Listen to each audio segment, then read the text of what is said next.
So recently I saw that there was a manga competition made by Karakawa, and I've never actually entered any kind of contest really like this before. I've never entered a comic or manga contest ever. And it's one of those things where I kind of just assumed they're all scams. A big waste of time, and that's that. But then I saw a couple of people make videos about it, specifically Giguk on YouTube, and I thought, well, this guy's kind of like a big channel. And then I was like, fuck it, let's just make a comic. Let's just see what happens, lol. I mostly wanted to make this comic because I've never really made one-shots. I've always just gone balls deep into whatever project I want to do. And sometimes that results in me not finishing, like, a lot of projects. So I thought, why don't I try to do a short comic for once and see it as kind of a test, because I'm also kind of in the middle of changing how I do my art. So I figured this is a good excuse to just try something out. Also, I won't lie, I looked on the page and that, the potential to be published in Japan seemed pretty cool. I know maybe you couldn't tell by my impeccable accent, but I am American, I am not Japanese.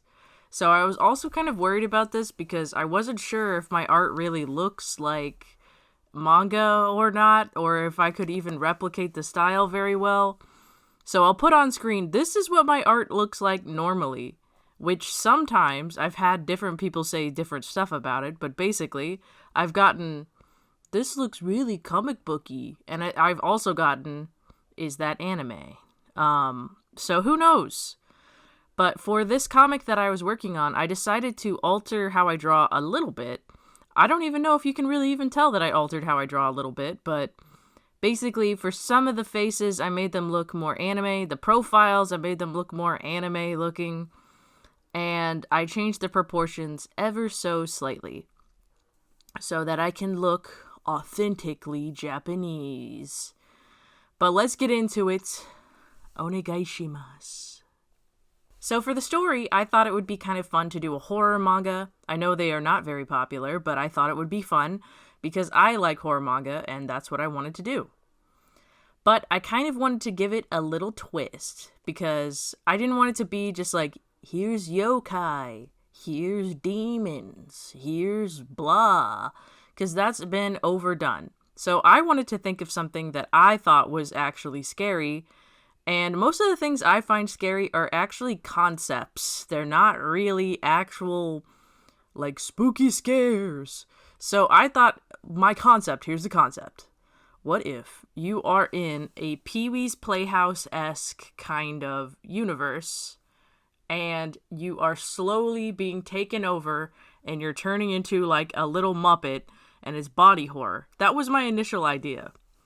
I didn't go with, like, that completely, because I didn't want it to, like, look like a goof at the end, because I think if you slowly turn into a Muppet, maybe, like, it will be seen as a gag, and I didn't want it to be. So I changed that ending a little bit, just for the sake of, like, making this comic look actually scary.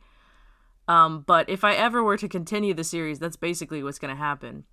Because to me, there's nothing scarier than losing your consciousness. It's like what I imagine, like your Muppetification. Muppetification? Is that a word?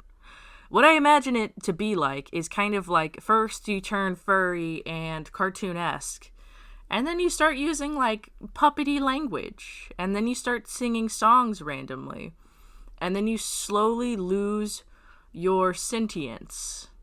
So it's sort of like a Flowers for Algernon situation. That's kind of what I wanted to happen.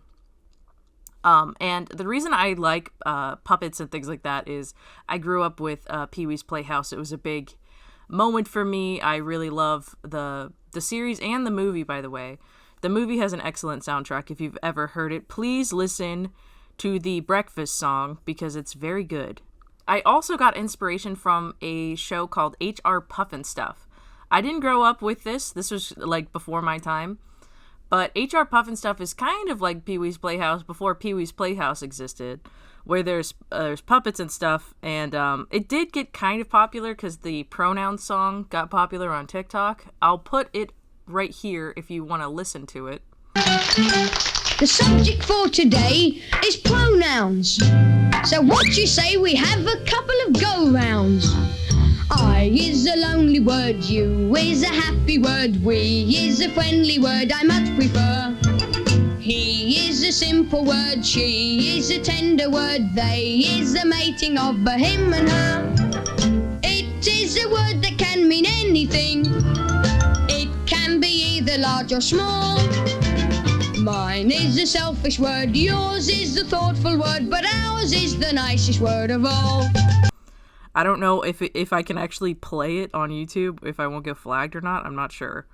But it has that same sort of aesthetic, and that was kind of what I thought would be kind of scary. So when I initially made my designs, I had all of that in mind. I wanted to make characters that were sort of two-dimensional, but also had that like Muppet style to them. So they look like they could be made out of like clay or foam or felt, like just handmade looking. That's what I wanted the side characters to look like. For the main character, I named him Percy because I wanted an alliteration first name, so Percy's Playhouse.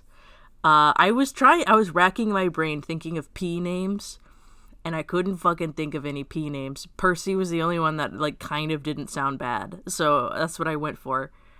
And basically, Percy is a bit of a weirdo, and I wanted him to kind of be ignorant to some extent of what the Muppetification does to someone. He isn't any wiser on, like, he knows that this process happens, but I wanted him to have maybe like some sort of cognitive unawareness to how weird that is. And that's sort of like his arc, is to realize like, oh, this is actually horrific. But he doesn't realize that towards the end of the comic yet, because that to me is more like big story stuff. But here's kind of my initial designs. And then, so how I actually made the comic is I sketched it digitally, and then I printed it out, and then I ink it traditionally with ballpoint pens. So I do a variety of different kind of pens because they give different effects. But I am really leaning towards ballpoint pens because it's kind of my style lately. I don't know. But also, I think consistency-wise, I think that's how you can have a lot of marks, like mark making on the page without it being too busy. A lot of people use like the traditional manga materials like G pens or brush pens or brushes, but I specifically want to use ballpoint pens because I like how you can get like these feather-like lines, and when you use other pens with these lines, these other pens stick out. So it's kind of like this interesting line variation that you can get. And the reason why I sketch it digitally is for twofold, because you can leave some lines black so that if I wanted to, for example, not draw the background because I have it like as a 3D model, I can leave some lines black, and I can plan where the text is going, and it's like you get all the benefits from traditional and digital. But also you can do this technique where you print things out in blue line, which is like those are the sketch lines. And then when I scan in the images, like when I scan in the pages, you can take away the blue line. So it makes it so that it's just black lines, so it looks very clean. So that's just sort of why I do it. I have the benefit of having a big printer that can print big. And basically, I print these pages off to be 10 by 14 inches. I could print them even bigger if I wanted to, but 10 by 14 is more than enough bigness for my liking. But yeah, I wrote the story out in Google Docs. It was initially only going to be like 25 pages, but then I kept adding some stuff to make it like make sense. So then it ended up being 32 pages. And then I thumbnailed the pages. Sometimes people call this storyboarding, and then also I've heard Japanese artists call it a name or a name or whatever they call it. Basically, it's just like the boards before you actually make it into a real sketch, before you actually start working on it, so that you can plan the composition before you start working. Because comic pages require like a flow to them to make sure that you know which panels to read first. And this isn't my first rodeo in making comics. I will say, for my comic, I made it read the American style, which is left to right. I did that because if I didn't win, I could actually, like, you know, make a comic in the reading direction that is in my country. But obviously, if it ever gets picked up, then we're gonna have to, like, you know, do it the other way in the future. But that's for later me, not current me. So I wanted to just do it in the way that I was used to. So that's why I did it that way. So yeah, I thumbnailed all of the pages first. I sketched a lot of the pages and inked a lot of the pages at the same time. So I really think the hardest part when making comics is actually thumbnails. I know it doesn't seem like it, but these little drawings here are the hardest part of making comics because I have to lock in. I have to fucking lock in when I draw this, because if I don't, then it's impossible to understand. Like, it's kind of like you can't listen to music when you're writing. I can't listen to literally anything when I'm thumbnailing. Thumbnailing to me requires so much brain energy, and it doesn't look like it because it looks like shit.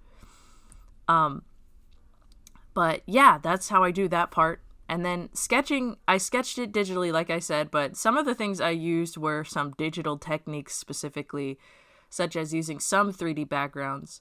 For the backgrounds, I used a lot of really specific assets, so I would mix and match a lot of different things.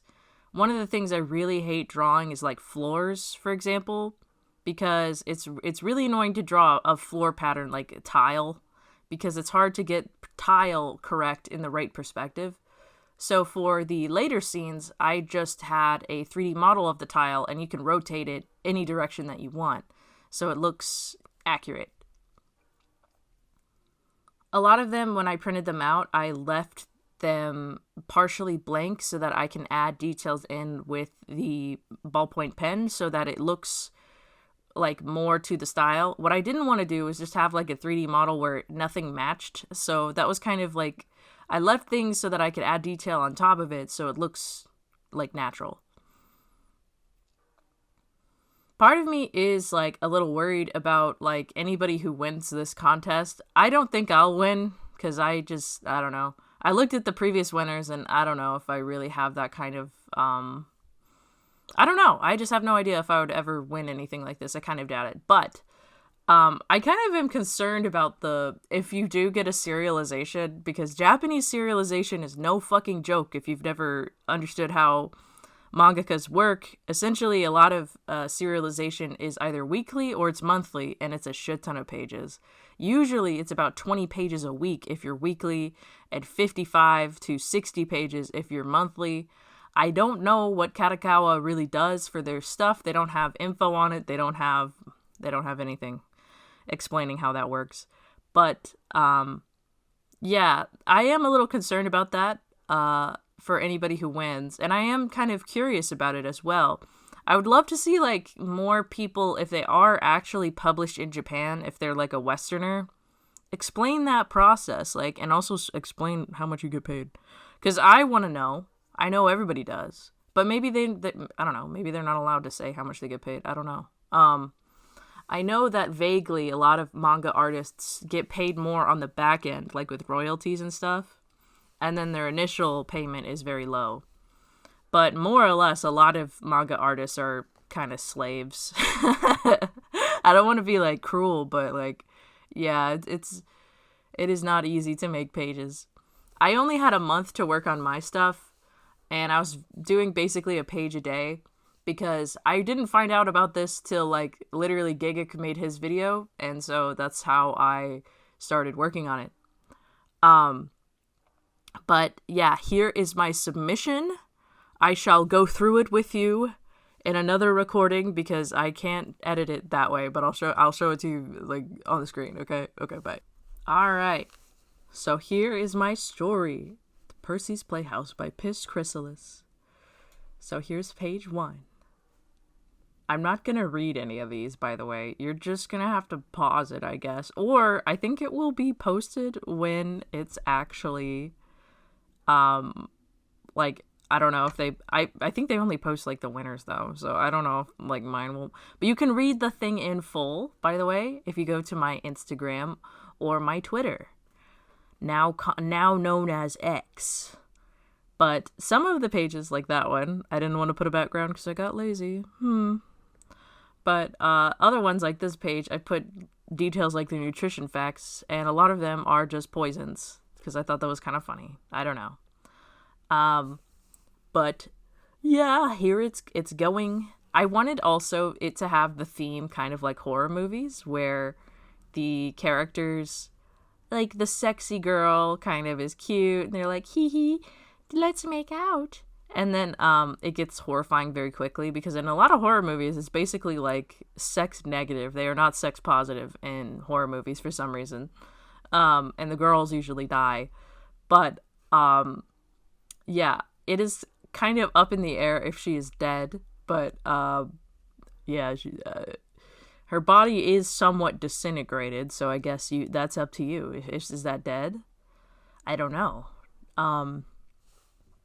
But yes, I worked really hard on these side characters. I was hoping it didn't look stupid because I didn't want the, like a lot of the Muppet characters to be seen as like worse art. So I tried to get them to match as much as possible. Oh shit, here's where it gets interesting. I don't know what else to say. Realistically, when I look back at this, I'm like, is this even good? I don't know. Is it even scary? But yeah, this is when shit hits the fan in the comic. I kind of wanted it to be scary in the sense of like, the things that are scary in this comic are the fact that cartoon logic applies. And she's not used to cartoon logic. So because she doesn't know that, it's like, and also she's a normal human. She's not a cartoon human. So it's kind of like the rules don't apply for her, but they apply for Percy. So it's like he can fly in on an umbrella just fine because of cartoon logic, but she cannot because she's human. And here is where the Muppetification process happens here. That's the splash page. Yeah. And I kind of wanted the ribbons to like kind of entangle her and then she just becomes nothing. And that's the end, baby! Yeah!